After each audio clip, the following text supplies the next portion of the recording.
Morning, Chair, Commissioners. Gary Drumheller, Deputy Director. This morning, I'm going to cover the two IT modernization projects that we have ongoing, and you should have a handout in front of you also up on the screen.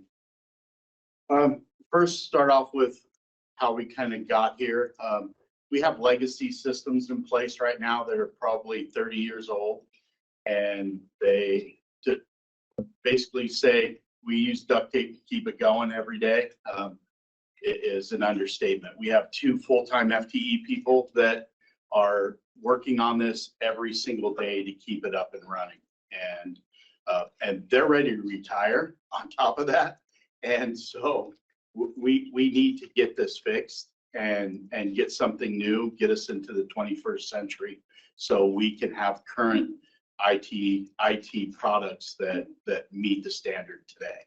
And so that's kind of where we're at. That's kind of how we got here, and I'll let you know where we're headed. And so you can see our timeline. We started back in March of 23, and I'll cover most of those little bullets up there. As you can see, we're getting close, but we're still far away. Even though that's April, there's more to do after that. That's just kind of all the prep work to get us there.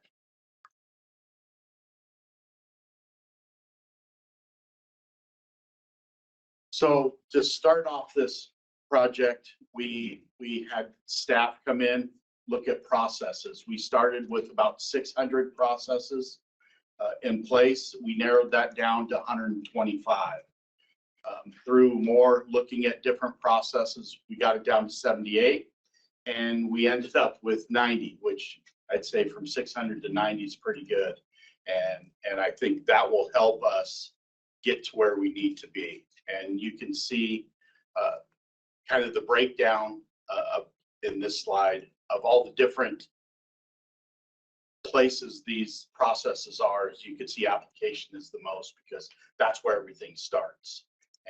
And it goes many different directions when somebody applies for a license. And so they had 31 of the 90. So they have a third of all of our processes. Just to give you a brief, I know you can't read that, but that's kind of, I just wanted to give you an example of what that looked like. And when you look at this slide, there's many different avenues when it first started. And so we were able to narrow down processes, combine processes to try to make it the most efficient that we could. And so this is kind of the final result. So I just wanted to give you a couple examples of what that looked like.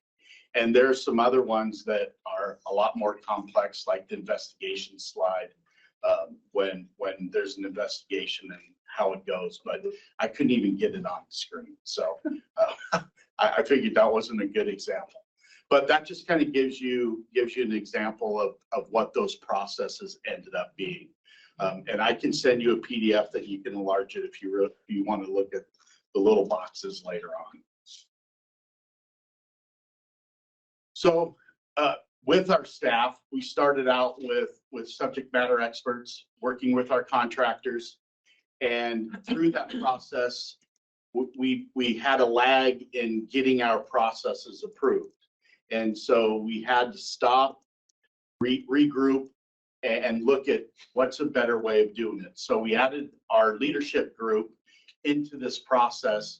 So as our subject matter experts were going through the processes, it could be approved by our leadership group almost simultaneously. So we didn't have this lag between staff getting the process done and then leadership looking at it later and trying to approve it. It could all happen simultaneously. So that seemed to work a lot better. We dedicated 2 full days to this project, and that included about 20 to 30 staff in each meeting. So very time consuming, but I think at the end of the day, very well worth our time and effort. And this is just an example. We're down to half a day now. This was just the other day. And you can see the breakdown of, it has the topic, who's accountable for that. So every process is accountable by one of the leadership members. And then they have responsible people on top of that. So somebody that was assigned this process, and then the accountable leadership person to make sure that process is approved at the end of the day. So that brought us to our RFI. Once the processes are done, for the most part, they're done. We're just doing some cleanup now. That's why we still have some half days going on. But now we went to the RFI that we put out in December, and that was due January 15th. And we ended up getting 7 responses back. And really the RFI is just a market scan of what's out there, what the cost would be, the timeline, maybe the annual fee, just to give us an idea of, hey, we have this much money set aside, and what's that going to look like. So the market scan showed us $2.2 million to $6 million is the cost. Implementation time somewhere between 10 months to 48 months, with an annual cost of around $260,000 to $440,000. So that just kind of gave us a ballpark of where we're at and where we need to go.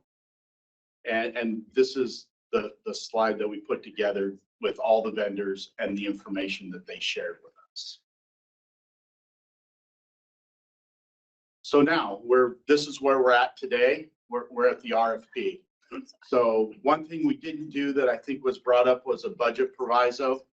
And there's several reasons why we didn't go forward. One, we just didn't know the amount of money that we need to finish this project. Do we have enough set aside, or do we need more? And we just don't know that yet until the RFP is done. And then we'll have a better idea of where we're at. But also, we have to use our funds first before we can use any funds we get from the legislature. And June of 25 was not going to give us enough time. And you'll see that timeline here in a little bit. And it just not enough time to get that done. One of the qualifications we need is a quality assurance reviewer. So we're in the process of doing that RFP now, so we can get a QA on board to help us through that process.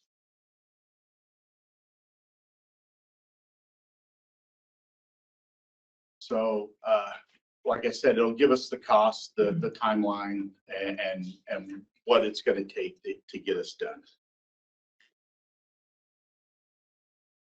So this is the rest of the story, so to speak. Is April, May, we'll do a procurement process, and then June and July, we'll hopefully get a vendor and get a readiness assessment done with the OCIO.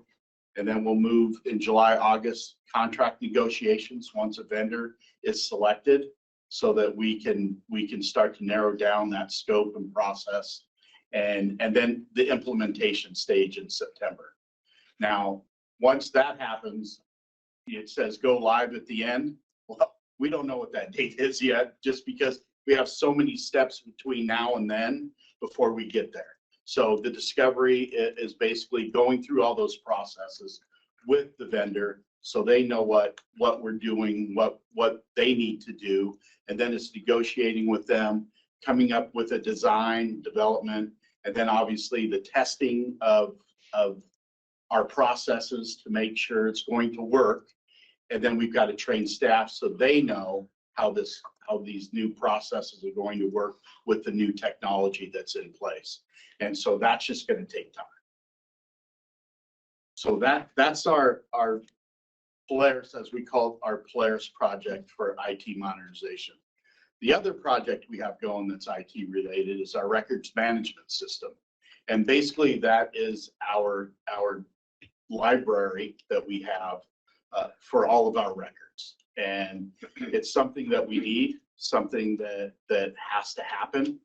And so we're looking at March of trying to get a vendor and starting getting the software completed, starting the data migration and integration with our individual units, so they know where the records are and where they need to go, so we can search them. And that helps from a public records side of the house too. When we get a public records request, it's a lot easier to search our information if it's all in one place.